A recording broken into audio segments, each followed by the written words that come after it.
Salut les gars, on se retrouve pour une nouvelle vidéo YouTube où je vais vous raconter mon histoire d'un simple gars de chantier, un champion de MMA.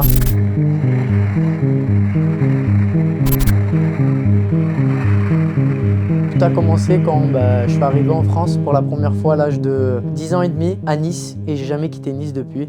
C'est devenu ma ville. 10 ans et demi, classe FLS pour ceux qui connaissent un petit peu. On ne parle pas français, ça se chamaille toute la journée. Les gens ils vous disent bonjour, vous avez l'impression qu'ils vous ont insulté. Ça se bagarre de tous les côtés. Moi la première année en France c'était vraiment bagarre sur bagarre, ça s'embrouillait carrément. J'en avais marre de me battre et de m'embrouiller avec les gens. Je parlais pas un mot de français donc c'était difficile à apprendre une nouvelle langue quand tu arrives à 10-11 ans dans un nouveau pays. Pour la famille, c'était difficile aussi. Papa qui essaie de subvenir aux besoins de nous tous quand on vient d'arriver comme ça d'un coup en France. C'était des moments très difficiles où je me rappelle, on cherchait vraiment de l'argent pour acheter le pain au tout début. Et ça, c'est vraiment sincère ce que je vous dis.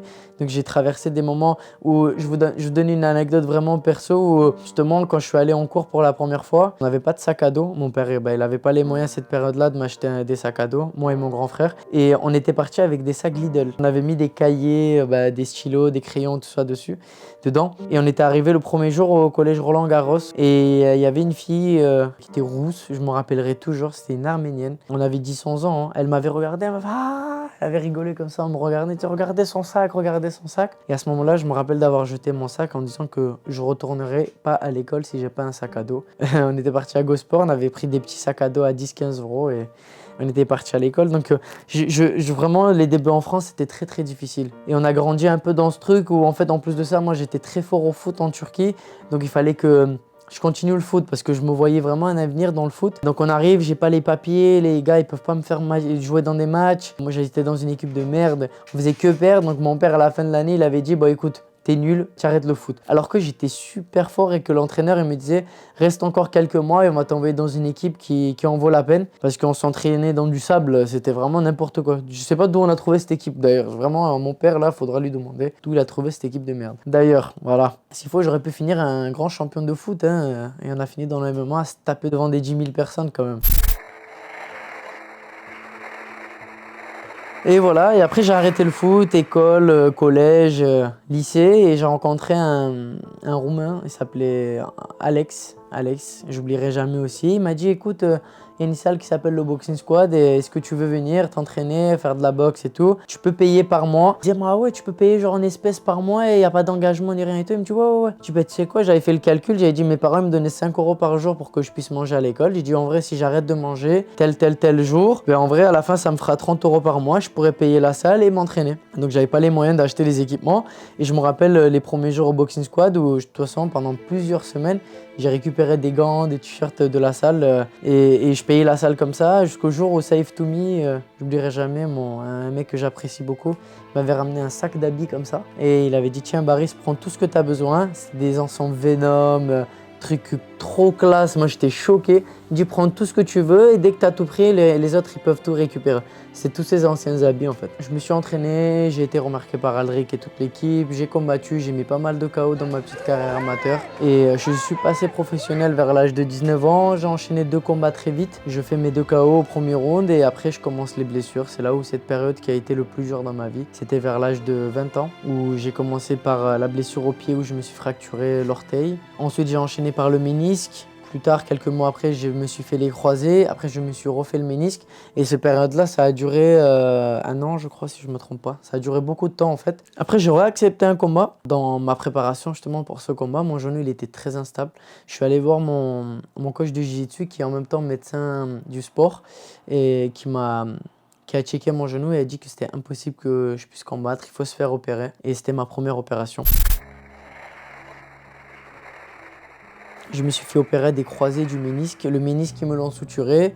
Et les ligaments, ils m'ont fait l'opération, je ne sais plus le nom, ils m'ont pris devant et sur le côté. C'était très très dur parce qu'en fait c'était l'opération du ménisque et des ligaments. Pour vous expliquer, le médecin me demandait de marcher et en même temps, pour le ménisque, il ne fallait pas que je marche. C'est-à-dire les ligaments, il fallait travailler dessus et en même temps pour le ménisque, il ne fallait pas du tout travailler dessus parce que c'était des sutures. Pendant que je réparais mon ligament, mon ménisque ne tenait pas. Donc 3 mois après, j'ai dû repasser à Monaco et refaire une opération du genou. Pareil, c'était reparti pour le ménisque. Cette fois-ci, ils m'ont enlevé un gros bout. Bon, pour moi, c'était terminé. Hein. C'était vers l'âge de 21 ans, 22 ans, je sais plus c'était quand. Du coup, il me fallait une voie, il me fallait autre chose que le MMA. Donc, j'ai choisi quoi? La plomberie, parce que j'avais en fait Je connaissais quelqu'un qui s'appelait Romain, qui avait une grande entreprise, que je donnais des cours à son fils et à lui. Je l'ai appelé, je dis écoute, le MMA c'est terminé, je pense pour moi, il me faut un métier. Est-ce que tu peux me prendre en tant que aide-plombier avec toi? Et je ne connaissais rien à la plomberie. Il me disait écoute, c'est un métier très difficile, est-ce que tu penses réellement le faire? J'ai dit j'ai pas le choix, il faut que je fasse quelque chose de mes mains, il faut que je travaille.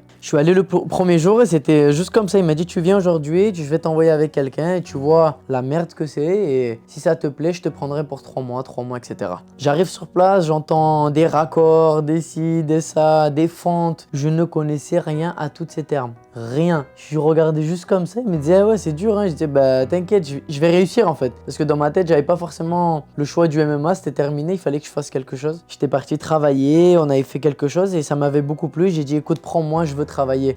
Et dites-vous qu'à cette période-là, j'avais une grosse genouillère comme ça et je partais justement des gros cumulus et tout avec, c'était un carnage. J'ai fait 6 mois. Ensuite, quand j'ai fini les 6 mois, j'ai pas continué avec lui. Je suis allé faire une formation de plomberie. Et j'ai fait une formation qui avait duré 8 à 10 mois si je me trompe pas. Et voilà, pendant ma formation, j'ai essayé de me rentraîner un petit peu, etc. Mais mon genou, il était pas encore bon. C'était pas possible en fait. J'avais toujours des douleurs. Donc j'ai fait cette période où je vous mens pas que ça s'est mal passé la formation, j'ai pas appris grand chose. J'avais l'impression de perdre du temps à cet endroit-là. Finalement j'ai eu mon diplôme et je suis allé dans les chantiers de Monaco. J'ai travaillé en vrai beaucoup de mois, c'était pas ouf parce qu'en premier j'ai fait 4 mois, après je suis retourné, j'ai refait 2 ou 3 mois pour pouvoir avoir le chômage et de pouvoir reprendre une carrière en fait. Donc pendant la période où j'étais à Monaco, je travaillais, c'était très dur. Je me réveillais très tôt, je rentrais tard et je donnais des cours en même temps de MMA parce que voilà, j'essayais de faire un max d'argent entre guillemets à cette période-là parce qu'en fait, je me voyais pas forcément retourner dans le MMA parce que c'était pas possible. J'avais les ligaments morts, le ménisque n'avait pas vraiment tenu, j'avais des douleurs atroces, j'étais pas du tout encadré. C'est-à-dire j'étais mon propre coach à cette période-là. C'était une période très difficile et j'étais au chantier, je me disais est-ce que réellement je vais finir ma vie ici en fait. Je savais que j'avais le talent pour pouvoir aller au plus haut niveau mais je savais pas comment commencer, par où commencer. Et le commencement était Ilyes et un jour quand je donnais des cours, il m'a appelé, va combattre. Je suis allé, j'ai combattu, j'ai gagné sans préparation. J'avais combattu en moins de 77. On s'était pesé à 74 kilos, je crois, un truc comme ça. Et je gagne par une soumission en moins d'1 minute. Et je me dis, waouh, quand même, vas-y, Baris. Et je reprends, je perds. Je reprends à fond. Et en même temps, en fait, j'étais obligé de travailler pour vraiment finaliser le chômage et tout. Donc, j'avais pas fait une grosse préparation. J'étais blessé. J'avais eu des problèmes, en fait, justement, par rapport à ma cuisse. J'étais tombé malade. Et aussi, j'avais eu des problèmes un peu différents de coach, etc. Donc, j'étais arrivé vraiment pas bien sur ce combat-là. Et je me retrouve à me faire défoncer. Et je rentre à la maison, dégoûté. Je me dis, est-ce que j'ai vraiment fait le bon choix ?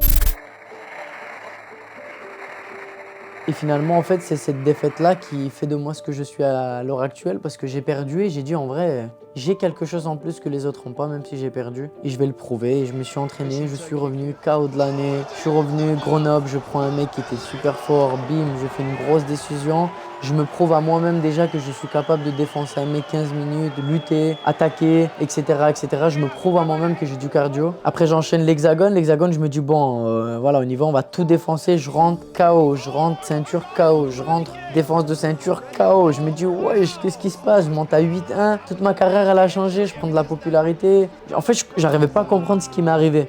Ensuite, on parle de PFL, on parlait du UFC, l'UFC c'était mort, j'ai dit allez hop on va au PFL. Je vais au PFL les gars, vous voyez je viens d'enchaîner 2 gros KO en 2 mois, je suis champion PFL Europe, je viens d'empocher une bonne somme d'argent. La fin de l'histoire c'est quoi? C'est qu'en fait je pense qu'on a tous un chemin, on a tous un destin et on va le vivre tôt ou tard parce que moi j'aurais jamais cru être à la place où je suis devant une caméra, faire des voyages à Lyon, gagner des ceintures, gagner de l'argent, être considéré comme l'un des meilleurs en Europe quand j'étais au chantier à Monaco. Donc des fois, on peut faire même du foot et s'il faut dans 2 ans, vous allez être champion de MMA, on peut pas savoir. Vous pouvez faire du tennis, mais en vrai de vrai, vous êtes dédié pour le ping-pong. On peut jamais savoir en fait parce que c'est votre destin et tout arrive au bon moment, je trouve. Peut-être que ce que j'ai eu là, si je l'avais eu à 22 ans sans les blessures, etc., peut-être que, je sais pas, j'aurais pris la grosse tête, peut-être que j'aurais mal géré, peut-être que j'aurais fait des choses qu'il fallait pas. Et je trouve que vraiment, c'est le fait que j'ai traversé tout ça qui fait de moi ce que je suis. Le mec mature, qui a une famille, qui essaye de de faire du bien aux gens. Donc ouais, c'est votre parcours en fait, elle est jamais forcément, elle est tracée parce que c'est votre destin.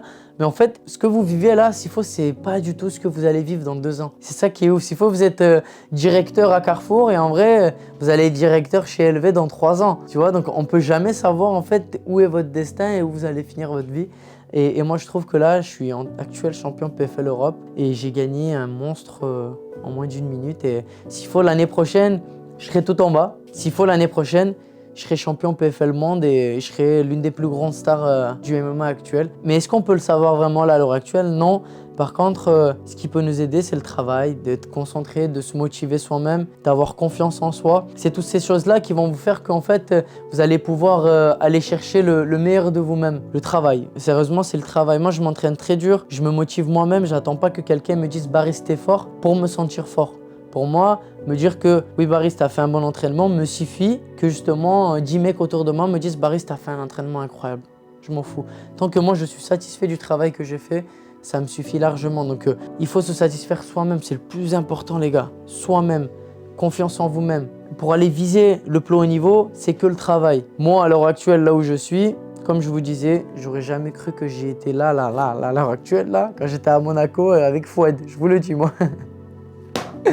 Bon, du coup, les gars, vous avez toute mon histoire du chantier à champion de MMA et sachez que c'est que le début. Hein. Moi, je vais pas m'arrêter là, je vais pas m'arrêter à cette ceinture ou à cette somme d'argent. Je vais viser plus haut, plus loin, tant que j'aurai la motivation et l'épanouissement de faire ce que j'aime. Donc, je continuerai vraiment jusqu'au bout. Je vais tout donner, sachez-le. Faites la même chose pour vous.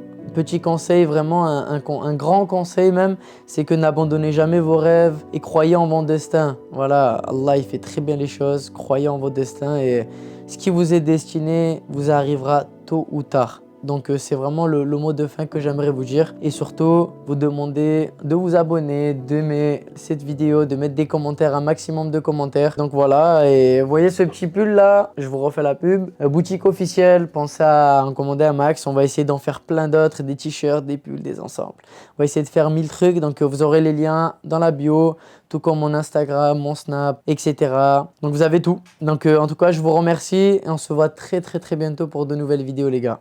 Ciao.